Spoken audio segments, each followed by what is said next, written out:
बात करते हैं। बिहार में विधानसभा चुनाव के दूसरे और अंतिम चरण का मतदान आज हो रहा है। 14 नवंबर को मतगणना होनी है और पहले चरण का मतदान 6 नवंबर को हुआ था, जिसमें रिकॉर्ड 65.08% मतदान हुआ और साथ ही दूसरे चरण में 20 जिलों की 122 विधानसभा सीटों पर मतदान हो रहा। इसमें पश्चिमी चंपारण, पूर्वी चंपारण, सीतामढ़ी, शिवहर, मधुबनी, सुपौल, अररिया, किशनगंज, पूर्णिया और साथ ही कटिहार, भागलपुर, बंका, जमुई,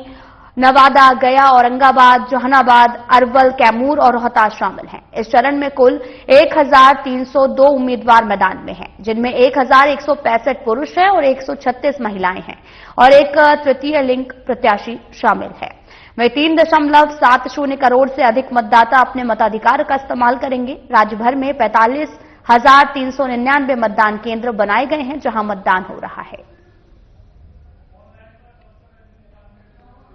तो हमारे साथ ब्यूरो चीफ अंजनी पांडे जुड़ चुके हैं। सर, आपका बहुत बहुत स्वागत है और आपसे जानना चाहेंगे कि आज उम्मीदवार अपने भाग्य की जो किस्मत है वो ईवीएम में कैद हो जाएगी, तो सर वहां का क्या अपडेट है? अभी कितने प्रतिशत अभी तक मतदान हो चुका है? देखिए, पहले दो घंटे की बात करें तो 2 घंटे ही पता चल चुका था कि इस बार जो मतदान है दूसरे चरण का, वो पहले चरण से भी ज्यादा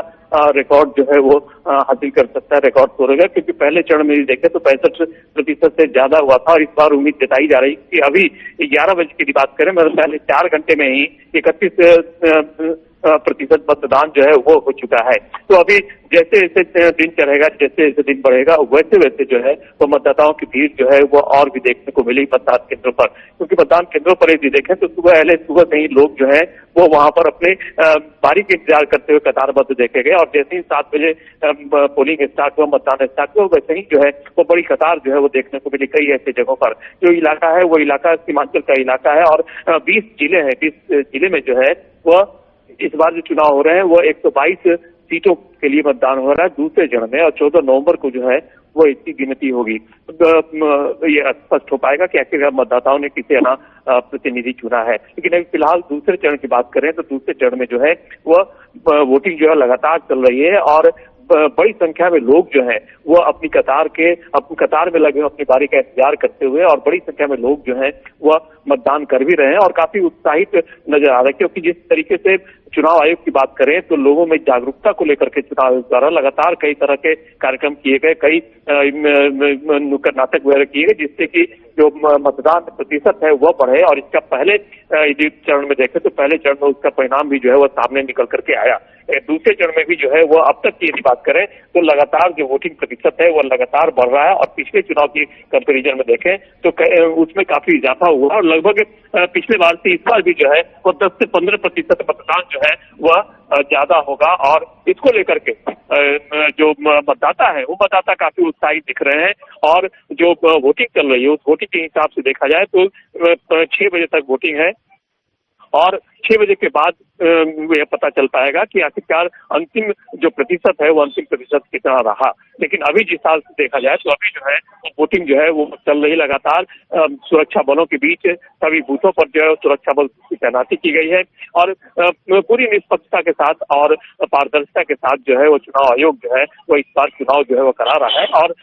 इसी का नतीजा है कि लोग जो है वो काफी बड़ी संख्या में उमड़ रहे हैं मतदान केंद्रों पर। और चूंकि मौसम भी जो है वह भी साफ नजर आ रहा है, मौसम भी धूप खिली हुई है, ठंडी थोड़ी बहुत ठंडी हवा भी चल रही है, लेकिन इसकी वजह से लोग जो है वो बड़ी संख्या में मतदान केंद्रों पर आ रहे हैं। और सबसे बड़ी बात है कि जो मतदान केंद्र है उन मतदान केंद्रों पर जो है वो भीड़ जो दिखाई पड़ रही है उसमें महिलाओं की भीड़ जो है वह भी काफी ज्यादा दिख रही है।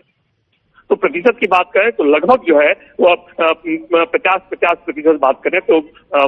पुरुष और महिला मतदाता जो है उनकी संख्या जो है वो देखने को मिल रही है। तो जब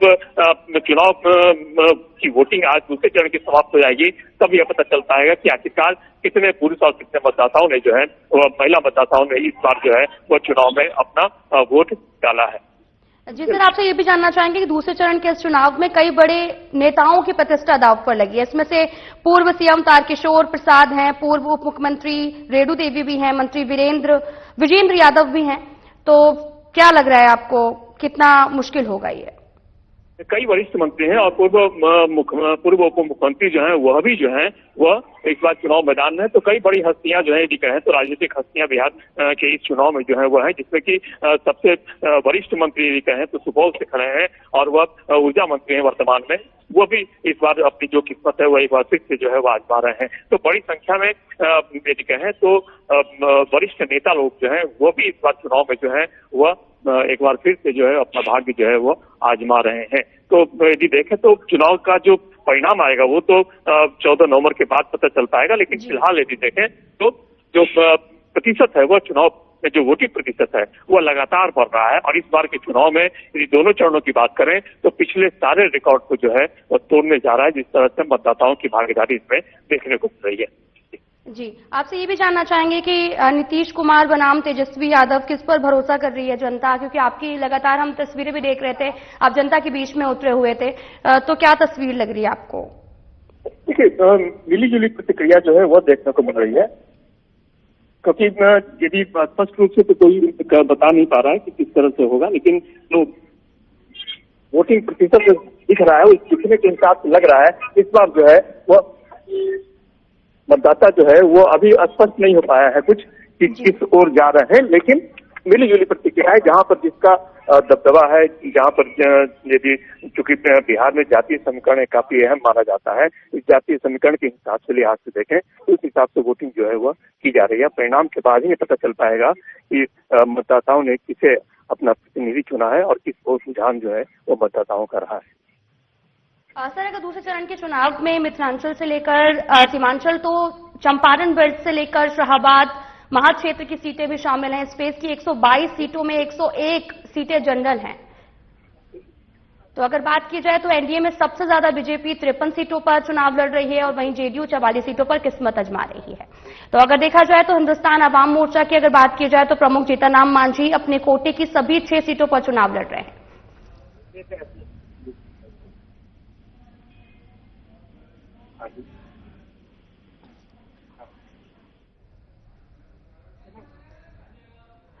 सर, आपको आवाज मिल रही है? हाँ जी, देखिए जो चुनाव हो रहे हैं वो सीमांचल का इलाका है। फिर यदि देखें तो मिथिलांचल के मधुबनी का इलाका है, मधुबनी झंझारपुर इलाका है, जहाँ पर नीतीश मिश्रा जो है वो प्रदेश के उद्योग मंत्री हैं, वही इस बार जो है वो एक बार फिर से भाग्य आजमा रहे हैं। वही देखें तो जो गया का इलाका है, चाहे मगध क्षेत्र का इलाका जो है, उस मगध क्षेत्र में भी प्रेम कुमार की बात करें, गया शहर से वो 9वीं बार जो है इस बार चुनाव में मैदान में उतरे हैं और पिछले 8 बार से वो जो है वहां पर रिकॉर्ड मतों से जीत हासिल करते रहे हैं। और साथ साथ हम की बात करें तो हम के सभी 6 सीट जो है वही से गया मगध क्षेत्र में पड़ता है। और इमामगंज की बात करें तो इमामगंज में उनकी बहू है और के संतोष मांझी की पत्नी है जो इस बार फिर से चुनाव लड़ रही है। पिछले उपचुनाव में जब जीतनराम मांझी सांसद बने थे तो उसके बाद जब सीट खाली हुई थी तो उपचुनाव में जीतनराम मांझी की पार्टी यानी हम जो है उसने अपने बहू को ही दिया था और वो जो है वो पिछले चुनाव में जो जीत करके आई थी। इस बार भी जो है वो एक बार फिर से जो है वो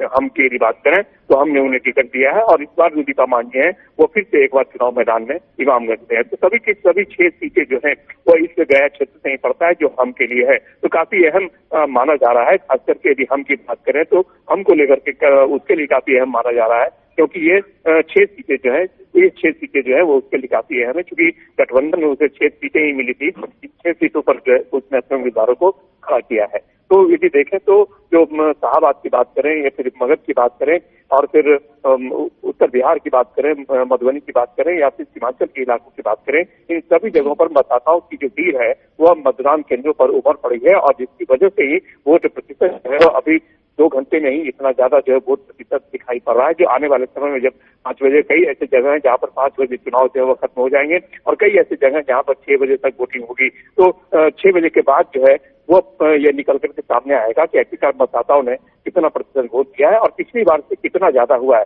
क्योंकि ऐसा अभी भी अनुमान लगाया जा रहा है कि पिछली बार से इस बार जो होगा तो एक बार फिर से रिकॉर्ड जो है पहले चरण का रिकॉर्ड जो है वो खुद दूसरे चरण में जो है वो टूटेगा, क्योंकि अभी ये देखें तो 30 से 35% मतदान जो है वो हो चुका हुआ है। तो जो मतदाताओं की भीड़ लग रही है वो अब चूंकि जैसे जैसे दिन गुजरेगा और भी लोगों की भीड़ जो है वो मतदान केंद्रों पर उमड़ती दिखेगी, जिसका नतीजा होगा कि रिकॉर्ड मतदान जो है वह दर्ज किया जा सकता है, रिकॉर्ड मत जो है वो पड़ेंगे। जी जी, आपसे ये भी जानना चाहेंगे कि अगर देखा जाए तो मधुबनी से लेकर दरभंगा तक लोगों के मुद्दे वही पुराने हैं, लेकिन जो उम्मीद है वो काफी ज्यादा नई नजर आ रही है। अब सवाल ऐसा है कि क्या मिथिलांचल का दिल फिर से नीतीश के नाम पर जाएगा या फिर समीकरण बदल जाएगा? देखिए, जब पर रिपोर्टिंग की जाती है कई से, जहां पर लोगों ने विकास की कहा कि विकास क्योंकि हो रहा है, दिख रहा है, इसलिए विकास के नाम पर ही वोट जो है वो डाले जाएंगे। लेकिन कई ऐसे लोगों का मिजाज नहीं देखें तो परिवर्तन की ओर था, चाहे वो स्थानीय विधायक को लेकर के बात करें या फिर सरकार के परिवर्तन की बात करें, तो कई ऐसे लोग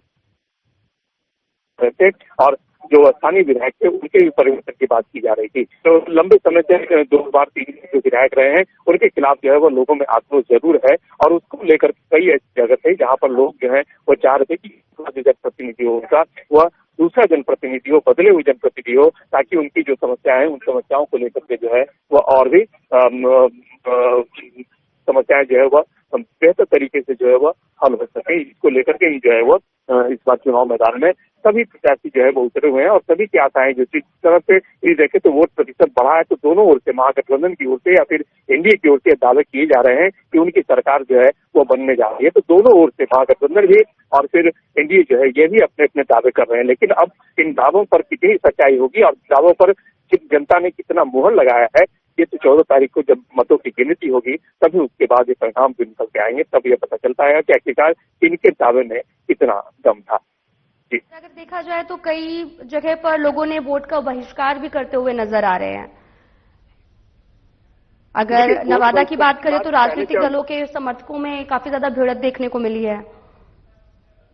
कई जगहों पर यदि पहले चरण की बात करें तो पहले चरण में भी स्थानीय जो समस्याएं थी उन समस्याओं के निराकरण नहीं होने को लेकर जो विधायक थे उन विधायक से नाराजगी थी लोगों की, जिसकी वजह से उन्होंने जो है वो वोट का बहिष्कार किया और कई ऐसे मतदान केंद्र थे। तो उसी तरह से दूसरे चरण में भी देखें तो कई ऐसे मतदान केंद्र हैं जहां पर लोगों ने जो है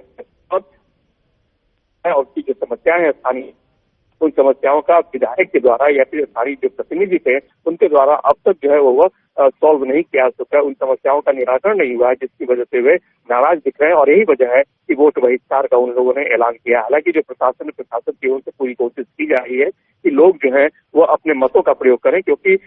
मतों के प्रयोग के जरिए ही वो व्यवस्था को परिवर्तित कर सकते हैं या फिर जो विधायक हैं जिनसे उन नाराजगी है उन्हें परिवर्तित किया जा सकता है, उन्हें बदला जा सकता है। तो वोट यदि देंगे तभी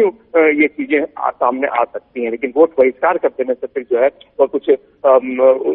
कहें तो वो उसका परिणाम जो निकल करके नहीं आएगा, जिसकी वजह से प्रशासन की ओर से जो है तो पूरी कोशिश की जा रही है कि लोग जो वोट का बहिष्कार कर रहे हैं वो वोट बहिष्कार न करें और जाकर के अपने मतों का प्रयोग करें, जिससे कि लोकतंत्र को मजबूत बनाया सके। और लोकतंत्र की मजबूती के लिए जरूरी है कि जो मतदान केंद्र है, मतदान केंद्रों पर बड़ी संख्या में जो मतदाता है वो है और अपनी जो मतदाता है उनके जो अपने कह सकते हैं कि जो वोट का अधिकार है उस अधिकार का खुलकर प्रयोग करें ताकि लोकतंत्र को मजबूत बनाया सके। और लोकतंत्र की मजबूती के लिए जरूरी है कि जो लोग हैं जो जिन्हें मताधिकार का अधिकार है वो अपना मत अवश्य डालें। जी सर, जैसे कि हम तस्वीरें भी लगातार दिखा रहे हैं, लोगों में काफी ज्यादा उत्साह देखने को मिल रहा है। हमने अभी सीमांचल की अगर हम बात करें सर तो किशनगंज, पूर्णिया और कटिहार आता है यहाँ पर, और अगर सीमांचल में AIMIM और महागठबंधन का वोट बैंक आपस में क्या कट रहा है अगर बात की जाए तो? देखिए, दोनों के दावे हैं, दोनों महागठबंधन की बात करें तो उसके भी वोट जो है वो कट रहे हैं जरूर। और तीसरा जो MIM का फैक्टर है वो चूंकि पिछले बार सीमांचल के इलाके से 5 सीटें जो है वो जीत करके आया था, ओवैसी की पार्टी AIMIM है, तो MIM जो है वो भी दोनों के जो देखें तो एनडीए की ओर से भी और जो महागठबंधन है इन दोनों के वोट को जो है वह काट जरूर रहा है। अब इसमें फायदा किसको मिलता है ये आने वाले परिणाम के बाद ही पता चल पाएगा कि आखिरकार इन्हें कितना फायदा मिला वोट के ट्रांसफर होने से और वोट के कटने से। जी, और अगर सर दरभंगा की बात करें तो दरभंगा एयरपोर्ट और एम्स जैसे वादों पर जनता कितनी संतुष्ट नजर आई, जो कि हमने अभी तस्वीरें आपने बातचीत की, वहां पर कितनी जनता संतुष्ट नजर आई है सर? देखिए, दरभंगा में पहले चरण में चुनाव हो चुका है। दरभंगा का जो मधुबनी इलाका है, मतलब मिथिलांचल का जो मधुबनी इलाका है, वहाँ आज वोटिंग की जा रही है। मधुबनी और झारखंड जो है वहाँ पर आज वोटिंग की जा रही है। तो दरभंगा पहले चरण में ही हो गया है। तो वहाँ भी जो विकास का था, जो पहले चरण में आपने दर्शकों को बताया कि विकास एक अहम मुद्दा है और एयरपोर्ट की बात करें या फिर 4 लेन की सड़कों की बात करें, तो सड़कों के निर्माण से, एम्स के निर्माण से लोगों में जो है वो निश्चित रूप से विकास की झलक जो है वो दिखाई पड़ रही है और लोग जो है वो उन विकास के मुद्दों को लेकर के जो है वो वोट किया है। अब मधुबनी की बात हो या फिर झंझारपुर हो, तो वह मधुबनी और झंझारपुर का इलाका जो भी मिथिलांचल का इलाका है, वहां पर भी जो, क्योंकि मधुबनी में इस बार जो है वो बीजेपी ने अपने सहयोगी दल को दिया है वो सीट और उपेंद्र कुशवाहा की पार्टी वहां से लड़ रही है, उपेंद्र कुशवाहा के पार्टी के उम्मीदवार वहां पर हैं, तो इसको लेकर के थोड़ा लोग जो है वो वोट जो है वो बंटने की उम्मीद जताई जा रही है, वोट बंट रहा है। लेकिन अब परिणाम क्या आएगा निकल कर सामने, यह देखने वाली बात होगी और यह 14 नवंबर के बाद में स्पष्ट हो पाएगा। जी बिल्कुल, आपने जैसा कि बोला कि 14 नवंबर को पता लगेगा, लेकिन अगर देखा जाए सर, हिंदुस्तान अवाम मोर्चा के प्रमुख जीतनराम मांझी अपने कोटे की सभी 6 सीटों पर चुनाव लड़ रहे हैं। तो वहीं उपेंद्र कुशवाहा की अगर बात करें तो आरएलएम से 4 सीटों पर और एलजेपी आर के 15 सीटों पर चुनाव लड़ रही है। नहीं, जो एनडीए गठबंधन में जीतनराम मांझी की जो हिंदुस्तानी अवाम मोर्चा है वो तो आज 6 सीटों पर लड़ी है। साथ ही साथ जो उपेंद्र कुशवाहा की पार्टी है तो उपेंद्र कुशवाहा भी कई सीट पर जो है वो लड़ रहे हैं और चिराग की बात करें यानी लोजपा रामविलास की बात करें तो उसके भी कई उम्मीदवार जो है इस बार इस दूसरे चरण में जो है वह चुनावी मैदान में हैं और चूंकि कई बार यदि देखें तो एनडीए जो है वह ये बता चुका है कि एनडीए पूरी तरह से जो है वह एकजुट है और एकजुट होकर के ही सभी जगह प्रचार अभियान किया गया। प्रधानमंत्री की रैली हुई, मुख्यमंत्री की रैली हुई और कई बड़े स्टार प्रचारकों के द्वारा जो है इन सभी क्षेत्रों में जो है वो रैली करके जो मतदाता आकर्षित करने की कोशिश की गई। अब मतदाता कितना उनकी बातों पर, उनके विवादों, उनके वायदों पर या फिर विकास के मामले को लेकर के, विकास के पैमाने को लेकर जनता वोट देती है, यह तो आने वाला वक्त बताएगा। अब तब यह पता चल पाएगा कि आखिरकार जनता किसके वायदे पर कितना विश्वास करके मत दी है। बहुत बहुत धन्यवाद सर आपका हमारे साथ जुड़ने के लिए और तमाम जानकारी देने के लिए। तो आज सेकंड चरण की वोटिंग लगातार जारी है। फिलहाल इस बुलेटिन में इतना ही। नमस्कार।